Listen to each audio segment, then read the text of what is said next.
Good morning eight class. अब हम 9th chapter को कंटिन्यू करते हुए उसका second part oviparous and viviparous animals पढ़ रहे हैं। अभी तक हमने पढ़ा सेक्सुअल रिप्रोडक्शन क्या होता है और किस तरह से ह्यूमन बींग्स में सेक्सुअल रिप्रोडक्शन होता है और किस तरह से न्यू बेबी बॉर्न होता है। ठीक है, अब ओविपेरस और विविपेरस का मतलब क्या है? There are some animals which lay eggs like birds, frogs and lizards, while some give birth to the young ones like cats, dogs and human beings. Accordingly they have been placed into two categories. कुछ तो होते हैं जो egg पैदा करते हैं फिर बच्चा पैदा होता है, कुछ होते हैं जो डायरेक्ट ही बेबी पैदा करते हैं। तो इस तरह से इनको दो कैटेगरी में डाला गया है, एक तो ओविपेरस जो एग्स देते हैं और विविपेरस जो क्या देते हैं?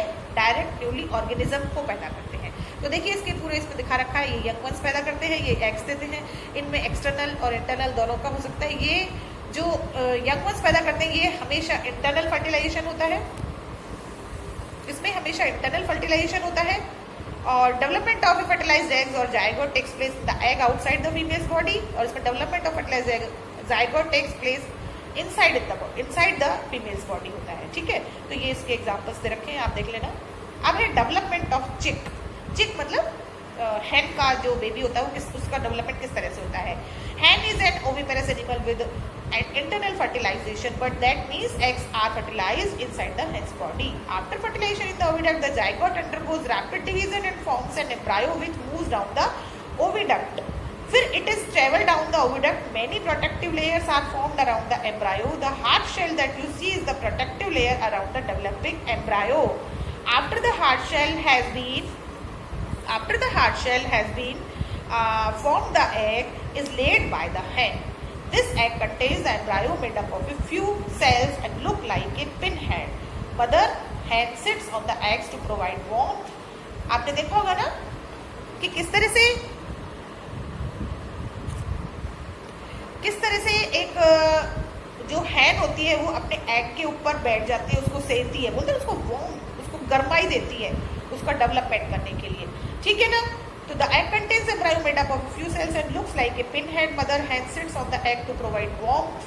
All the developmental stages takes place inside the egg. During its development, the embryo takes nutrition from the yolk present in the egg. After 3 weeks, the egg hatches and the young chick is born. Young chick जो है पैदा होता है। The development of the embryo in all the birds, lizards and most insects takes place just like in hen. These animals lay eggs and have internal fertilization.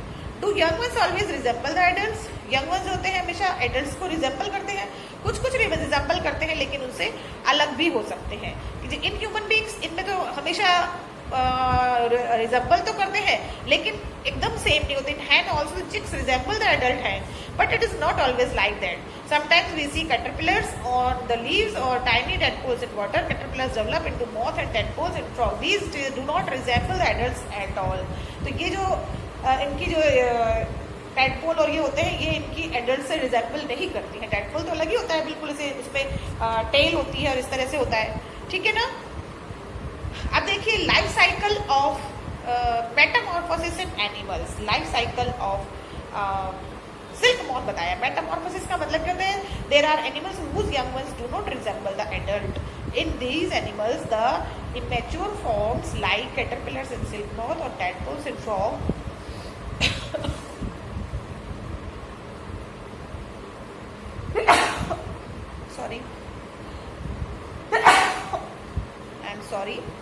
undergo transformation to become adult. This process of transformation from immature stages to totally different adult form is called metamorphosis. To understand this we will study the life cycle of silkworm and frog. ठीक है, life cycle of silk moth देखिए इसमें दिखा रखा है कि किस तरह से ये ओविपेरस एग देते हैं। पहले देखिए एग देते हैं किस पे? सिल्कवॉर्म मलबरी लीव्स, शहतूत के पेड़ पे देते हैं ना, लीव्स पे। On hatching an egg develop into a larva caterpillar पैदा होता है। फिर कैटरपिलर जो होता है अंडरगो चेंजेस टू फॉर्म में प्यूपा में चेंज होता है। ये देखिए प्यूपा दिखा रखा है। Undergoes further changes and gets transform into an adult silk moth, और धीरे धीरे ये एक नए सिल्क मॉथ में डेवलप हो जाता है। तो ये पूरा एक लाइफ साइकिल है किसका है? सिल्क मॉथ का। सिल्क मॉथ जो होता है हमेशा मलबरी लीव्स पे होते हैं, ठीक है ना। तो ये दिखा रखा है इसमें। ये मेटामॉर्फोसिस प्रोसेस कहलाता है जब एक एग से पूरा एक नया ऑर्गेनिज्म डेवलप हो जाता है, ठीक है ना। इसी तरह से लाइफ साइकिल ऑफ फ्रॉग है, इसमें भी एग्स होते हैं, फिर टैडपोल्स पैदा होते हैं, फिर लेट टैडपोल, फिर इसके बाद मेटामॉर्फोसिस, ये पूरा प्रोसेस है। उसके बाद एडल्ट एग पैदा होता है। तो इस तरह से इनका लाइफ साइकिल चलता है, ठीक है। तो ये पूरा इसमें आप पढ़ लेना। इसमें यही लिखा हुआ है, ये दोनों डायग्राम्स अगर आपको आते हैं तो इसमें दोनों चीज़ें समझ में आ जाएंगी आपको।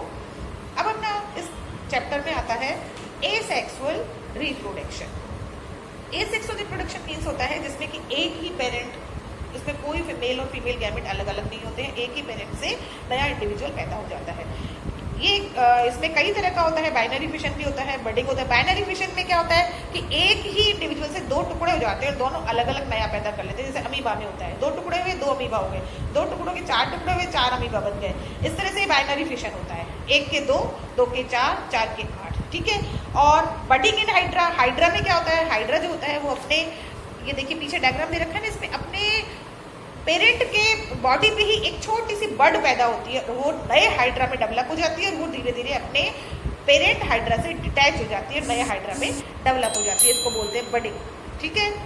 तो ये क्लोन, इसमें डॉली जो ये ना story of clone, Dolly the clone, clone का मतलब होता है सेम टू सेम। ये एक्चुअली क्लोन जो है अपने नेचर के खिलाफ चीज़ है, इसलिए क्लोन आज तक पैदा नहीं किए गए। लेकिन फिर भी एक बार शुरू में डॉली, एक शीप का नाम था डॉली, उसका क्लोन पैदा किया गया था जो कि बिल्कुल सेम टू सेम अपने पेरेंट जैसी थी, ठीक है ना। तो ये आर्टिफिशियली, जैसे इन विट्रो फर्टिलाइजेशन मैंने बताया ना, उस तरह से उस फर्टिलाइजेशन के थ्रू इसको एक लेबोरेटरी में पैदा किया गया था इसको। तो ये बिल्कुल क्लोन का मतलब होता है सेम टू सेम, बिल्कुल इसमें कोई फर्क नहीं होता। लेकिन आज तक किसी भी चीज़ का क्लोन नहीं, अपने आप नहीं बन सकता। कोई भी ह्यूमन बीइंग, दो आदमी एक जैसे नहीं होते पूरे वर्ल्ड में, ठीक है ना। तो ये आज अपना चैप्टर खत्म हो गया है। ये सेक्सुअल और सेक्सुअल रिप्रोडक्शन में डिफरेंस दे रखा है, ये बाइनरी और बडिंग में डिफरेंस दे रखा है। तो ये आप अपने आप करेंगे, ठीक है। फिर मैं आपको इसकी वर्कशीट दूंगी, ठीक है। Okay, bye bye.